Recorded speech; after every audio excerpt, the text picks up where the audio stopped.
Syahadat, sholat, dan puasa itu sesuatu yang tidak diinginkan, jadi tidak perlu. Kali ini kita akan mencoba menguraikan kritik yang disampaikan oleh Syekh Siti Jenar terhadap ibadah yang dikerjakan masyarakat pada zaman itu, yang mungkin juga masih relevan hingga saat ini. Seperti biasa, pemilihan kata yang digunakan cukup tajam dan cenderung provokatif. Namun, kita harus menggunakan kepala dingin agar dapat mengerti maksud dan nilai yang berusaha disampaikan beliau. Menurut Syekh Siti Jenar, terdapat kepalsuan dalam tanda kutip pada ibadah yang dikerjakan manusia. Pada kalimat di atas dijelaskan bahwa syahadat, sholat adalah sesuatu yang tidak diinginkan. Kita menggarisbawahi dulu kata tidak diinginkan. Jika manusia mengerjakan sesuatu hal yang sebenarnya tidak dia inginkan, artinya ia mengerjakan dengan setengah hati, mengerjakan dengan keterpaksaan, dan sesuatu yang dikerjakan dengan setengah hati bisa dipastikan hasilnya tidak akan maksimal. Jadi, kata tidak perlu dalam kalimat tersebut tidak dimaksudkan sebagai himbauan untuk tidak mengerjakan syahadat, sholat, dan puasa.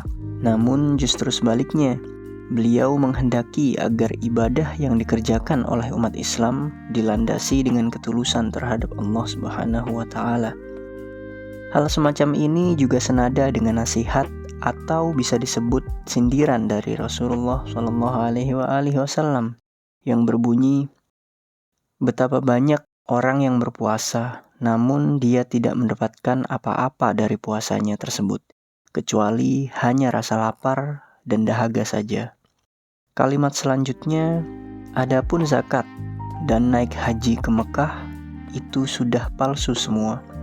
Kata sudah palsu semua menandakan bahwa pada asalnya zakat dan naik haji adalah asli, namun saat itu telah menjadi palsu.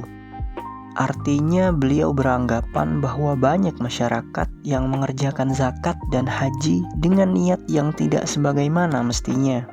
Dewasa ini telah menjadi budaya bagi masyarakat untuk membagikan aktivitas yang dikerjakan sehari-hari dalam bentuk tulisan, foto, ataupun video pada akun media sosial yang mereka miliki.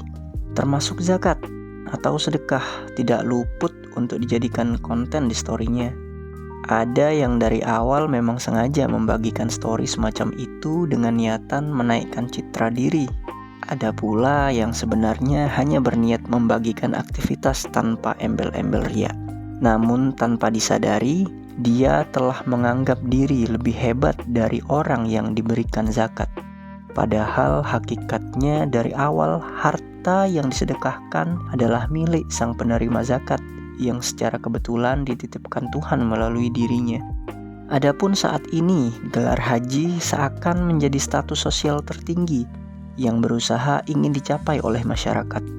Orang-orang berlomba untuk menambahkan titel haji atau hajjah di depan namanya. Itu seluruhnya kedurjanaan budi, penipuan terhadap sesama manusia.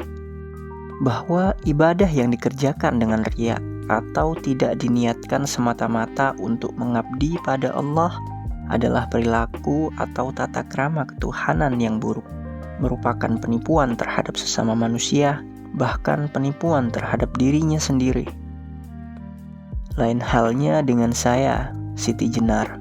Tiada pernah saya menuruti perintah budi, bersujud-sujud di masjid mengenakan jubah, pahalanya besok saja bila dahi telah menjadi tebal, kepala berbelulang. Sesungguhnya hal ini tidak masuk akal. Sekali lagi, bukannya Syekh Siti Jenar melarang mengerjakan sholat di masjid. Namun, beliau mengkritik masyarakat pada zaman yang terkungkung pada formalitas dalam beribadah dan kehilangan hal yang esensial dalam beragama. Di dunia ini, semua manusia adalah sama.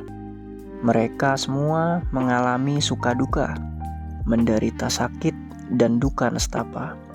Tiada beda satu dengan yang lain. Oleh sebab itu, saya, Siti Jenar, hanya setia pada satu hal saja, yaitu Gusti Zat Maulana. Beliau berusaha mengatakan bahwa pada dasarnya semua manusia itu sama, tidak perlu merasa lebih tinggi atau lebih rendah dari yang lain. Bahkan tidak perlu memiliki keinginan untuk lebih tinggi daripada manusia lain. Yang perlu diinginkan, dicapai, dan dituju hanyalah satu, yaitu Sang Gusti Zat Maulana, Allah Subhanahu wa Ta'ala.